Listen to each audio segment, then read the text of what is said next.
누구에게든 조언을 구하고 싶어서 그 시인에게 연락하기로 마음먹었다. 처음엔 그럴 생각이 아니었는데 습작시에 덧붙여 내 속마음을 훤히 내보이는 편지를 쓰게 됐다. 그때까지 그 이후에도 남에게 털어놓은 적이 없는 내용이었다. 답장이 올 때까지 몇 주를 기다렸다.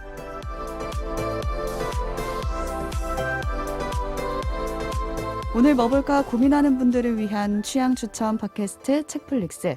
오늘은 라이너 마리아 릴케의 책 젊은 시인에게 보내는 편지 속 한 구절로 시작합니다.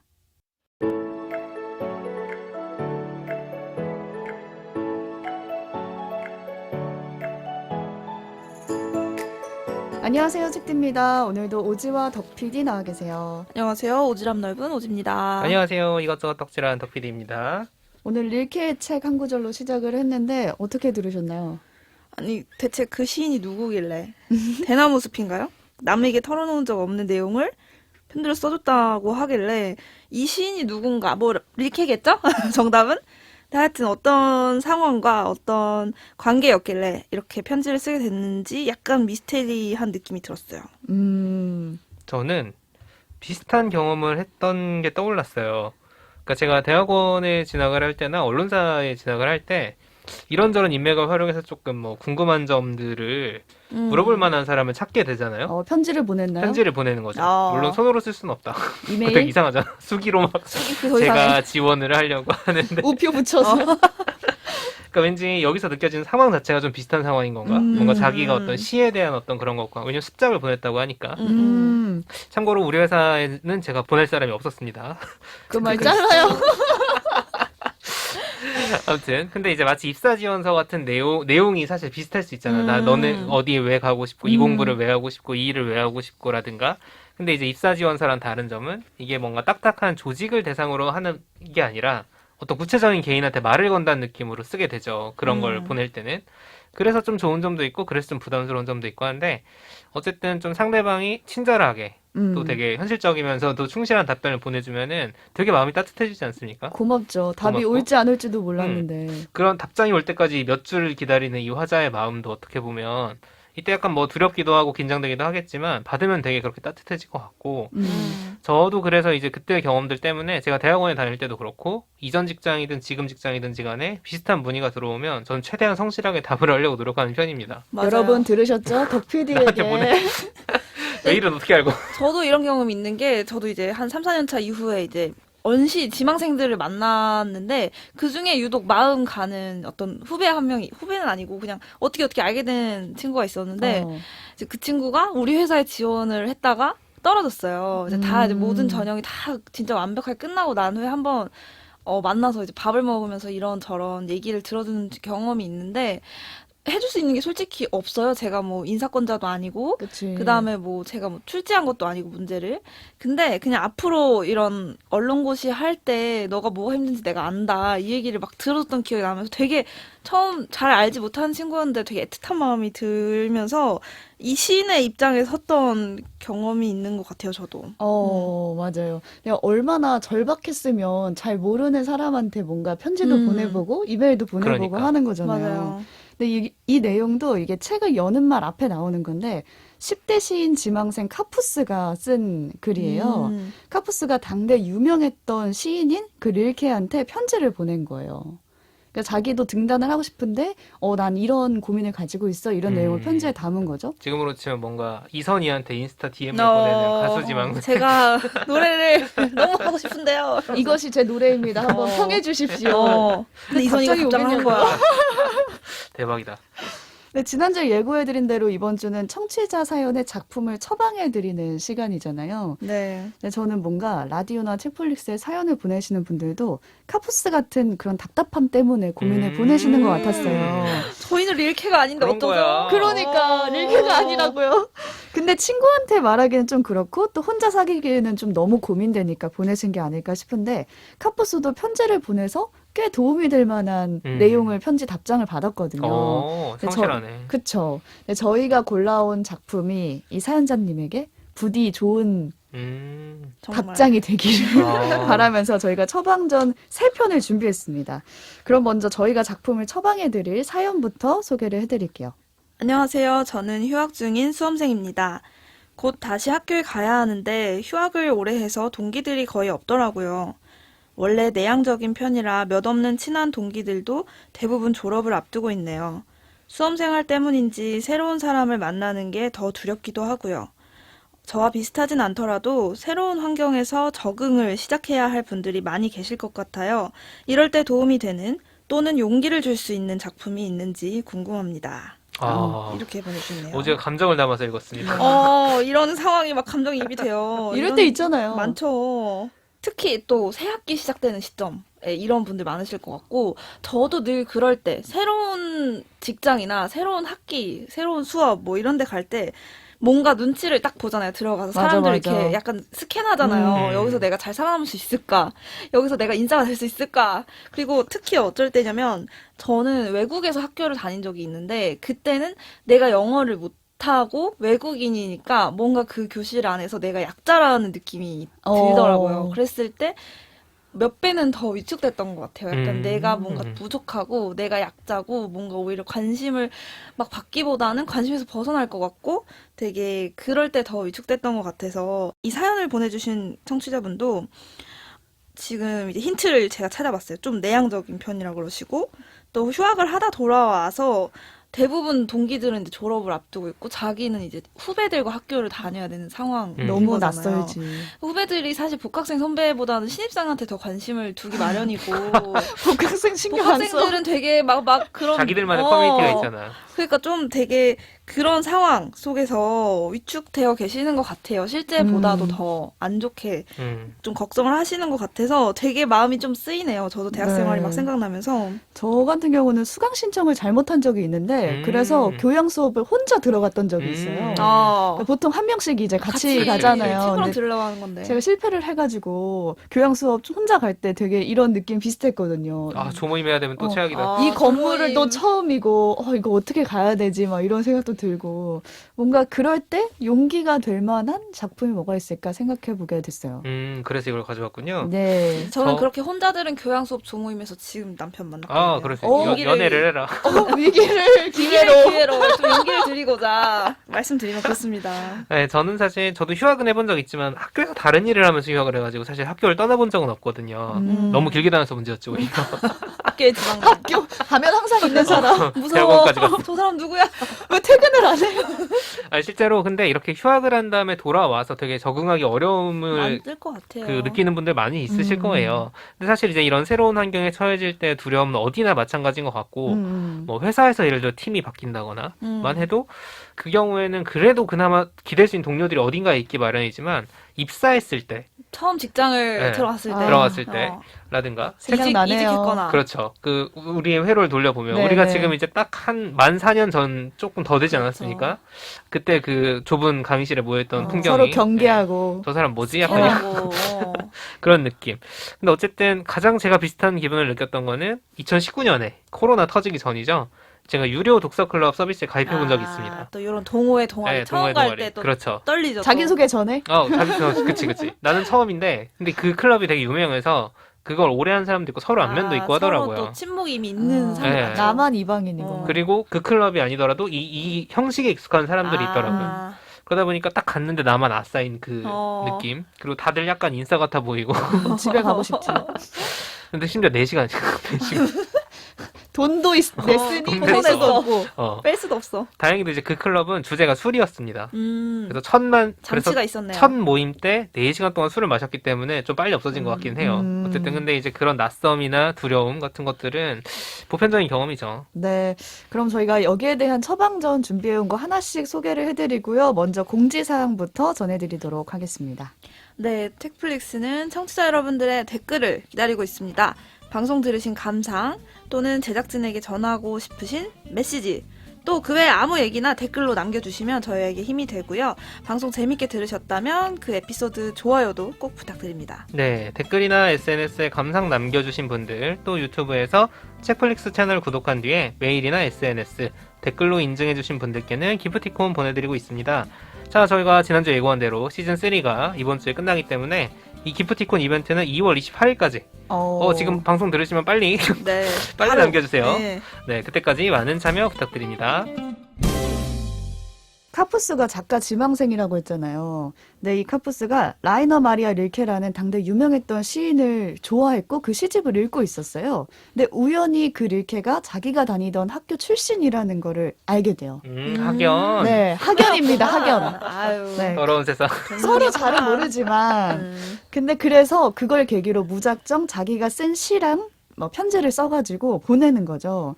근데 지금으로 치면은 아까 말씀드렸듯이 뭐 이선희 씨에게 그 노래를 보낸다거나 선배님 선배님. 같은 학교 나오. 네, 동문입니다요 까마득 이러면서 이러면서. 근데 그러면 다 많을 거 아니에요. 근데 릴케는 또 친절하게도 보내줬습니다. 카푸스의 편지를 시작으로 5년간 우편을 주고받았고 그 답장 중에 10편이 이 책에 실려 있는 거예요. 아, 오래 했다. 네, 그러니까 너무 성실하죠. 이 어쩌면 이 시인도. 근데 릴케가 만약에 편지에 그냥 카푸스 시에 대한 그 습작 시에 대한 평만, 막 이건 이렇고 이건 저렇게 해봐라라는 피드백 해주세요. 응. 이렇게만 했으면. 그렇게만 막 늘어났더라면은 이렇게 책으로까지 나오지 않았을 것 같아요. 근데 릴케는 정말 선배 시인으로서 또 인생의 선배로서 젊은 시기에 알면 좋은 이야기들을 그 편지에 다 적어서 보내줬어요. 근데 그게 다행히 뭐 라떼는 이랬어 이런 거는 아니고 찐 멘토링이요. 찐 멘토링. 그러니까 자기도 역시 그 시기에 같은 고민을 했었으니까 도움이 됐으면 하는 마음에 정성스럽게 답변을 했던 거죠. 제가 릴키 같은 사람은 아니지만 제가 그 지원서 같은 거나 그분들 할 때 한 마음이 내가 그때 얼마나 막막했는지 맞아요. 때문에도 맞아. 있었거든요. 맞아. 그 마음을 아니까 그렇죠. 내가 아는 걸 털어서라도 알려주고 싶은 거죠. 근데 그래서 그런지 카푸스도 오프닝에서 말했듯이 10분만 아니라 정말 자기 개인적인 고민까지 하다 보니. 네, 막 털어놓게 어. 되는 거예요. 아, 선생님 제가 근데 어. 좋아하는 사람이 생겼는데. 얘는 뭐야? 어. 근데 전 궁금한 게 카푸스의 편지도 궁금하거든요. 어떤 내용으로 보냈는지. 하지만 이 책에 실려 있지 않아요. 아, 아, 릴케가 궁금하다. 답장만 있는 거예요? 네. 그래서 이 책의 저자에 카푸스는 없고 음. 릴케 이름만 실려 있어요. 그래서 오히려 저는 보낸 사람의 편지가 안 실려 있으니까 그 답장이 카푸스만을 향한 게 아니라 그냥 우리 모두한테 고민하고 있는 시기를 보내는, 모두한테 보내는 답장으로 느껴지는 거예요. 저는 그 10편 중에 8번째 편지를 가지고 왔습니다. 8번째 편지는 1904년 1904년. 8월에 네, 120년밖에 안 됐네요. 겨우 얼마 전 얘기네. 릴케가 스웨덴에서 보내온 답장이거든요. 근데 아마 카푸스가 자신이 겪고 있는 뭐 슬픔이나 두려움을 편지에 썼던 모양이에요. 릴케가 그에 대한 조언을 적었는데 제가 한 2가지 정도로 줄여서 소개를 해보겠습니다. 먼저 릴케는 슬픔에 빠진 카푸스에게 세계는 우리에게 적대적이지 않다라고 확언을 해요. 근데 보통 사람들은 고독이나 슬픔을 만나면 그렇지 않은 척 자신을 속이는 겁쟁이가 된대요. 자신의 감정을 직시하지 못하게 되면서 뭔가 미지의 존재에 대해서 두려움을 점점 갖게 된다는 거예요. 그래서 뭔가 새롭고 예측 불가능한 경험을 하게 될 때 저절로 경계심이 생긴다는 거죠.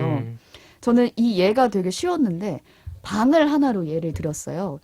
개인의 존재를 작은 방으로 생각해 볼 때 대부분의 사람들은 그 방의 한 구석이나 창가 자리 하나, 거니는 방바닥 한 면밖에 모르는 것처럼 행동을 하면서 안정을 찾는데요. 하지만 릴케는 그러지 말고 불안정하게 그 방 곳곳을 누벼보는 게, 나라는 방 곳곳을 누비는 게 오히려 인간적일 수 있다라고 말을 하는 거예요. 그게 더 여유가 있다 이건가? 천장도 있고. 나라는 사람을 더 알 수 있는 방법이라고 저는 어, 이해했어요. 여기 이런 쿠션이 있네. 소파도 있네. 나라는 방을 느껴보는 거죠. 그쵸. 그러니까 너는 이것만 할 수 있는 사람이 아니고 꼭 이래야 되는 것도 아니고 이런저런 가능성들이 있을 수 있다. 에드거 앨런 포의 소설에서 죄수들이 나오는데 그 죄수들도 그 끔찍한 감방에 갇혀 있으면서도 그 감방을 더듬고 만지면서 자기가 갇혀 있다는 공포에 점점 더 익숙해진대요. 그러니까 그런 거죠. 더듬지 않고 모르면은 그냥 공포에 너무 무섭죠. 너무 무섭고 그냥 미지의 세계가. 원래 무지가 두려움을 자극하지. 근데 이제 릴케는 우리가 죄수도 아니다. 감방에 갇혀 있는 것도 아니기 때문에 우리 주변에는 구덩이나 올가미도 없고 우리를 두렵게 만들거나 괴롭힐 존재도 없다라고 말을 해요. 그래서 만약에 세계에 대한 두려움이 그럼에도 여전히 있으면 그건 세계에서 오는 공포가 아니라 내 스스로 나 자신에서 오는 공포라고 말을 하는 거예요. 그러면서 세계는 절대 우리에게 적대적이지 않다라고 조언을 합니다. 저는 이 부분을 읽었을 때 전 그런 생각 많이 하거든요. 날 지금 비난하는 건가? 나 욕하는 건가? 이런 생각이 문득 시비 들 거는 때가 거야? 있어요. 음. 근데 이제 대놓고 욕한 건 아니지만 음. 그랬을 때 항상 되뇌이는 게 아니야, 저 사람의 의도는 날 비난하려는 게 아니야. 이런 생각을 먼저 하면은 대부분 그게 맞아요. 그 사람의 의도는 그게 아니었던 거죠. 말투만 좀 싸가지가 없었다. 생각보다 아무 생각 없이 말한다. 그치. 그냥 말한 거였던 어. 거죠. 그러니까 어쩌면 이것도 세계가 내게 적대적이지 않다는 전제 안에 있었기 때문에 이런 생각을 할 수 있었던 것 같아요. 두 번째로는 그렇기 때문에 낯설더라도 용기를 내서 늘 어려운 쪽을 향하라고 말을 해요.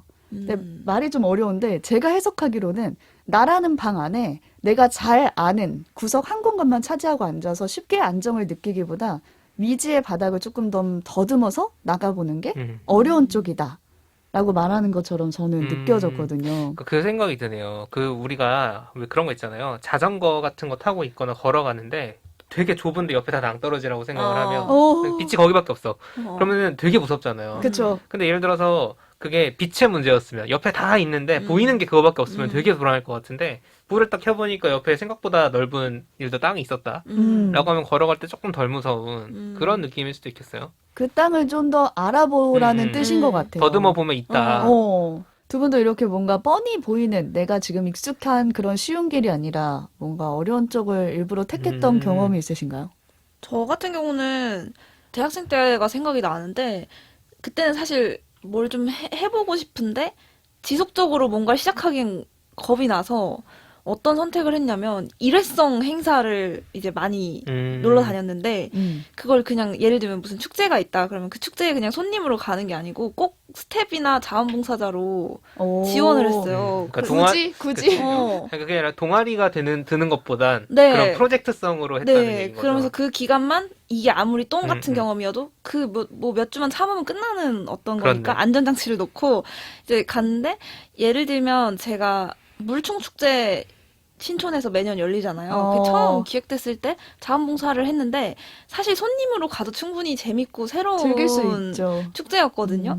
근데 자원봉사를 한다고 해서 뭐 봉사 시간도 뭐 그것도 얼마 안 주고 뭐 돈도 안 주고 뭐 그렇다고 내가 나중에 어디 뭐 대기업 입사 지원서에 써먹기에는 이랬어요. 약간 물총 좀 축제 스텝. 조금 그래요. 근데 그만큼 중책이 아니었기 때문에.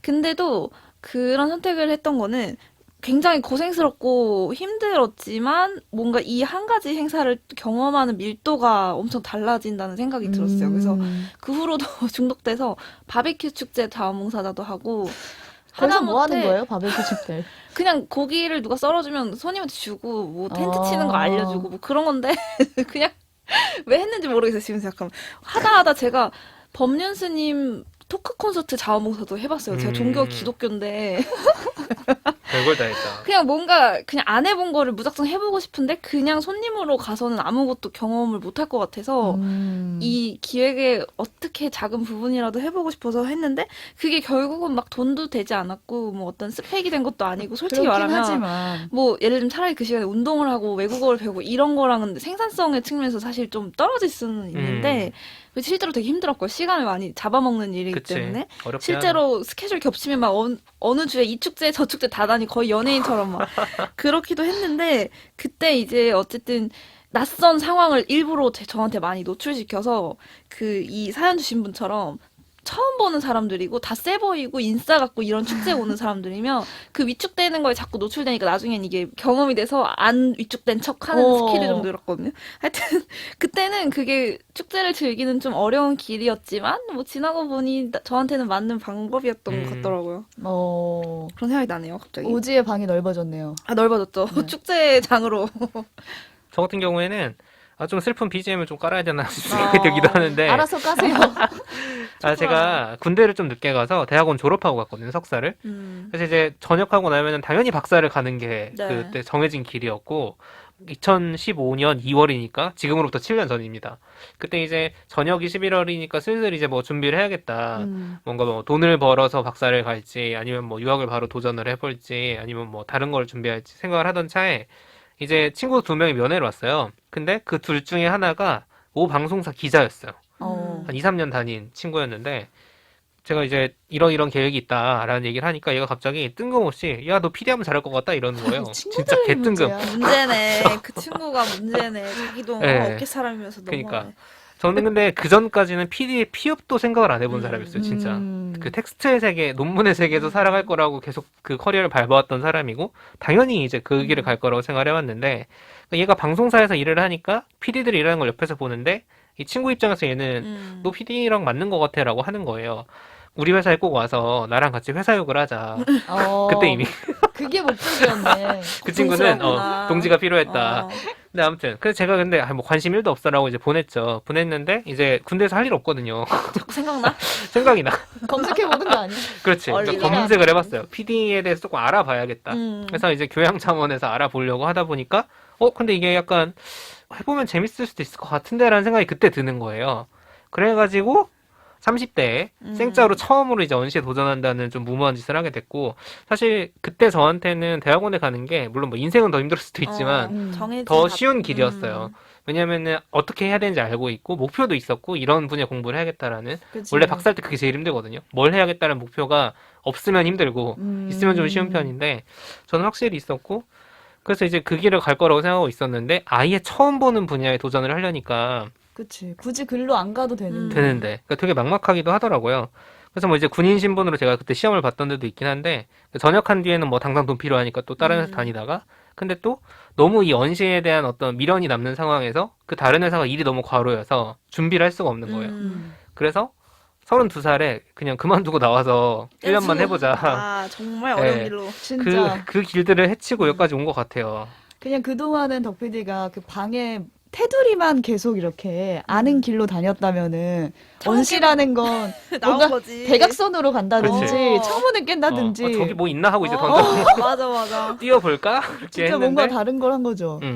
그래서 이제 돌아보면은 지금 생각해보면 이렇게 객관적으로 그 팩트들만 기술해도 되게 어려운 길을 왔구나라는 생각이 들긴 해요. 특히 특히 이제 언시 같은 경우에는 뭐 별로 나이 안 보는 언론사들도 분명히 있고 하지만 나이도 되게 중요한 걸로 맞아 중요하죠. 요소로 여겨지다 보니까 한번 덕분에 책플릭스 만들었으니까 매일 울고 계신데 괜찮으십니까? 네 뭐 그럴 수도 있다. 저는 제 경험보다는 얼마 전에 이직을 고민하던 친구가 떠올랐는데 최근에 승진을 했어요. 근데 거기까지 오기가 정말 힘들었거든요. 아 그럼 못 나가. 네, 못 그냥 나가. 그대로 있으면은 그만둘 때까지 편안하게 그냥 그 자리에 있으면 되는 거예요. 근데 최근에 이직 제의를 받은 거죠. 아예 다른 헤드헌팅. 직종으로. 그래서 고민되죠. 규모도 지금 회사보다 작고 월급도 이렇게 보장받을지도 몰라요. 근데 단 한 가지 메리트가 있다면 언젠가 한 번쯤은 내가 이거 해보고 싶었는데 했던 업무가 딱 들어온 거예요. 그러니까 저도 이 문제에 대해서는 제 문제도 아니고 그리고 그걸 뭔가 이렇게 조언하기에도 애매하니까 그냥 해보고 싶어 했던 일인 걸 아니까 그 부분을 좀 잘 생각해라 정도만 말을 했었거든요. 근데 여기에 릴케의 조언을 좀 대입을 해보면 기존의 회사에서는 그냥 내 자리에 딱 자리하고 있으면 쉽고 안정적인 거고 이직을 하면은 불안정하겠지만 내가 해보고 싶은 걸 경험하면서 나라는 방에 내가 차지하는 비율을 더 넓혀갈 수 있다라는 생각이 드는 거예요. 그리고 한 가지 더 생각이 들었던 게 사실 그 쉬워지는 내가 익숙한 길을 가는 그 단계까지는 무조건 처음 가는 어려운 단계를 거치잖아요. 그러니까 지금 있는 안정도 어렵게 노력해서 얻은 거니까. 근데 어쩌면 릴케의 말도 점점 그렇게 내 방에 내가 아는 게 안정적인 게 쉬운 공간을 많이 만들라는 뜻으로 저는 느껴지더라고요. 그러니까 가보지 않은 비포장도로는 어렵지만 두려움을 좀 견디고 가보면 포장도로로 하나하나 좀 바꿔갈 수 있다.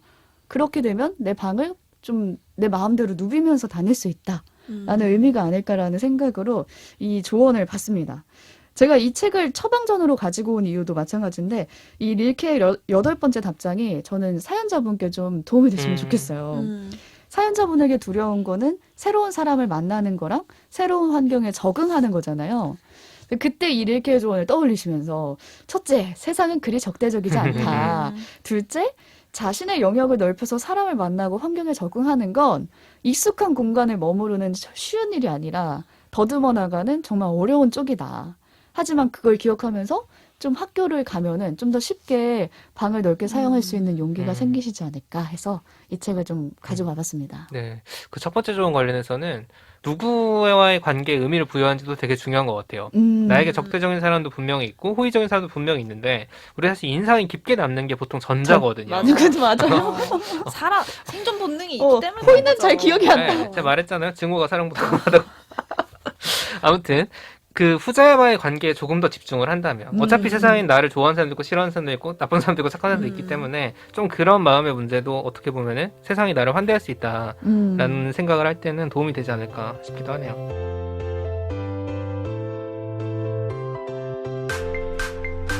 오늘 뭐 볼까 고민하는 분들을 위한 취향 추천 팟캐스트 책플릭스.